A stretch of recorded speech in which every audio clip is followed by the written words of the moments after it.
अपने अगल बगल प्लांट्स को देखते हैं, आसमान में बादल देखते हैं, हम अपने अगल बगल जानवरों को देखते हैं, खाने वाला फूड देखते हैं, बर्गर, पिज्जा, फ्रेंच फ्राइज देखते हैं, और हवा को देख सकते हैं। हवा को देख भी सकते हैं, देख नहीं सकते तो फील कर सकते हैं।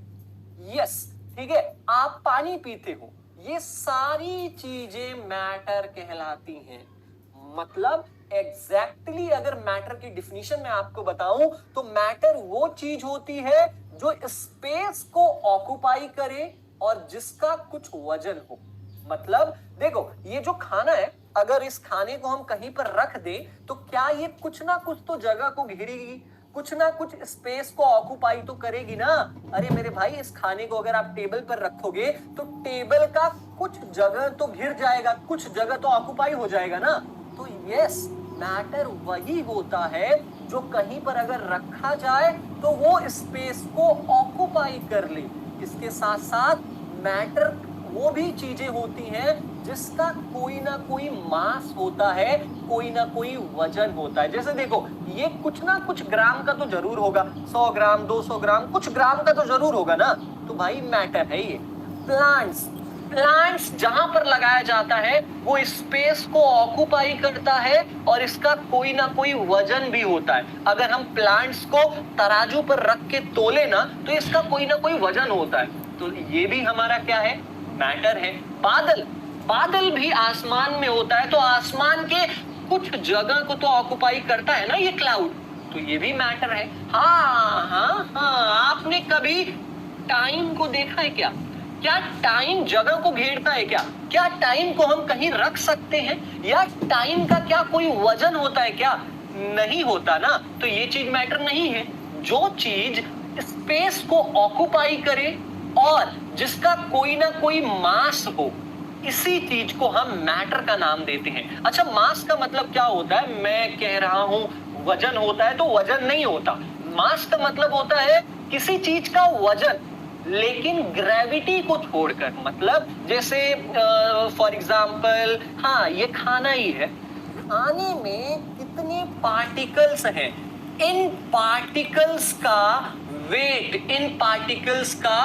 वेट कितना है, इन पार्टिकल्स का वजन कितना है, बस यही मास होता है। मास का मतलब क्या होता है? ग्रेविटी को छोड़कर किसी चीज की जितनी वजन होती है, that is known as mass. तो आई थिंक आप मैटर ऑफ मैटर्स, मतलब बात यहां तक आ गई है कि मेरे भाई, अब हमारी दुनिया में इतनी सारी चीजें हो गई हैं कि अब हमें उन्हें डिवाइड करने की जरूरत है। मतलब इतने सारे मैटर हो गए हैं, इतने सारे मटेरियल्स हो गए हैं कि अब हम उनको पहचानेंगे कैसे। तो साइंटिस्ट ने कहा कि मैटर को दो अलग अलग बेसिस पर डिवाइड कर दिया जाए। मतलब हमने उन सभी मटेरियल्स को एक तरफ रख दिया जो दिखने में एक जैसे दिखते हैं, जिनकी फिजिकल प्रॉपर्टीज एक जैसी होती हैं, उनको हमने एक कैटेगरी में रख दिया। और ऐसे मटेरियल्स जिनकी केमिकल प्रॉपर्टीज एक जैसी होती हैं। केमिकल प्रॉपर्टीज मतलब ये जो मटेरियल है, ये किसी से रिएक्ट करते हैं या नहीं करते, ये जो मटेरियल है इनका कलर कैसा है, या ये जो मटेरियल है इनकी रिएक्टिविटी कैसी है, इन चीजों को हम केमिकल प्रॉपर्टीज कहते हैं। आगे इन दोनों चीजों के बारे में आपको डिटेल में पता चलेगा। बस एक हल्का लाइट सा इंट्रोडक्शन ले लो कि फिजिकल प्रॉपर्टीज मतलब बाहर से दिखने में कैसा है। जैसे आप लड़की देखते हो, बोलते हो ना कि बहुत मस्त है, मतलब सामने से अच्छी है, तो फिजिकल प्रॉपर्टी है वो उसकी। केमिकल प्रॉपर्टी मतलब अंदर से कैसी है, उसके गुण कैसे है, अच्छा बोलती है, मीठा बोलती है, सच बोलती है, प्यार करती है, ये इसकी केमिकल प्रॉपर्टी है। ठीक है, तो बिल्कुल ऐसे ही मैटर बाहर से दिखने में कैसा है उसको हम फिजिकल प्रॉपर्टी कहते हैं। केमिकल प्रॉपर्टी मतलब वो जो मैटर है वो किसी के साथ रिएक्ट करता है या नहीं करता, या वो मैटर जो है उसका कलर कैसा है, क्या कलर चेंज होता है, तो ये सारी चीजें केमिकल प्रॉपर्टी कहलाई जाती है। समझ गए? तो ये तो हो गया मॉडर्न बेसिस कि आज के मॉडर्न एरा में हम मैटर को दो तरीके से डिवाइड करते हैं। लेकिन पुराने जमाने में मैटर को 5 तरीकों से डिवाइड करते थे। लोग कहते थे कि जितनी भी लिविंग चीजें चीजें हैं और जितनी भी नॉन लिविंग चीजें हैं वो 5 अलग अलग एलिमेंट से मिलकर बनी हुई है, जिनको हम छित जल पावक गगन समीरा कहते हैं। छित का मतलब होता है अर्थ। पुराने जमाने की बात बता रहा हूं, पुराने जमाने के लोग कहते थे कि जितनी भी लिविंग थिंग्स हैं और जितनी भी नॉन लिविंग थिंग्स हैं वो इन्हीं 5 चीजों से मिलकर बनी हुई हैं। वो 5 चीजें कौन सी हैं? छित, छित का मतलब अर्थ, जल, जल का मतलब होता है वाटर, छित जल पावक, पावक का मतलब होता है फायर, छित जल पावक गगन, गगन का मतलब होता है क्लाउड, समीरा, समीरा का मतलब होता है एयर। पुराने जमाने के लोगों का कहना था कि जितनी भी लिविंग और नॉन लिविंग थिंग्स हैं ये इन्हीं 5 चीजों से मिलकर बनी हुई हैं। हालांकि ये तो बहुत पुरानी बात थी। आज के इस मॉडर्न एरा में हम मैटर को 2 बेसिस पर डिवाइड करते हैं। आज के इस चैप्टर में केवल हम मैटर के फिजिकल प्रॉपर्टीज के बारे में पढ़ेंगे और नेक्स्ट चैप्टर, चैप्टर नंबर 2 में हम मैटर के केमिकल प्रॉपर्टीज के बारे में पढ़ेंगे। Is it clear? बिल्कुल क्लियर हो गया होगा। So let's get started with physical properties of matter। ये जो मटेरियल होते हैं, ये जो मैटर होते हैं, ये बाहर से दिखने में कैसे होते हैं, इनकी बाहर की बनावट कैसी होती है, इसी को हम फिजिकल नेचर ऑफ मैटर कहते हैं। फिजिकल नेचर ऑफ मैटर, पहला नेचर क्या है मैटर का? Matter is made up of particles. पहला जो प्रॉपर्टी है मैटर का वो ये है कि कोई भी चीज हम अगर अपने अगल बगल देखते हैं, चाहे वो जैसे हमारा फोन हो गया, हमारा स्मार्टफोन हो गया, तो भाई कोई भी चीज है वो छोटे छोटे पार्टिकल से मिलकर बना हुआ है। ये मैटर की पहली प्रॉपर्टी है कि हम अगल बगल जो भी चीजें देखते हैं ना वो छोटे छोटे टुकड़ों से, छोटे छोटे पार्टिकल से मिलकर बना हुआ है।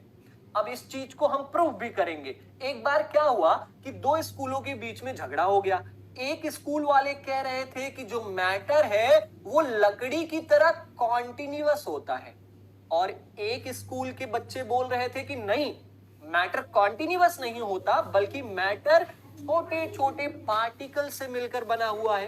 तो मैंने कहा कि तुम दोनों झगड़ा ना करो, मैं तुम्हें पार्टिकल से मिलकर बनता है।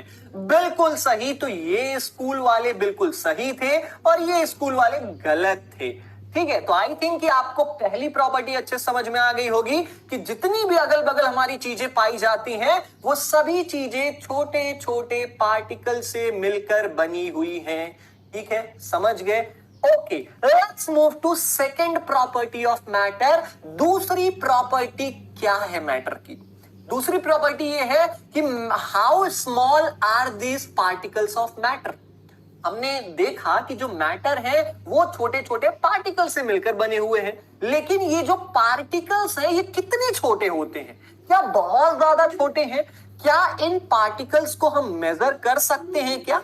चलो जान लेते हैं एक एक्टिविटी। तो देखा आपने कि केवल 1 ड्रॉप ऑफ इंक कितने सारे वाटर को कलर कर सकता है। मतलब एक ड्रॉप ऑफ इंक में इतने पार्टिकल्स हैं कि वो पता नहीं कितने, लगभग 1000 लीटर पानी को कलर कर सकता है। मतलब एक पार्टिकल बहुत सारे छोटे छोटे छोटे छोटे टुकड़ों में डिवाइड हो सकता है।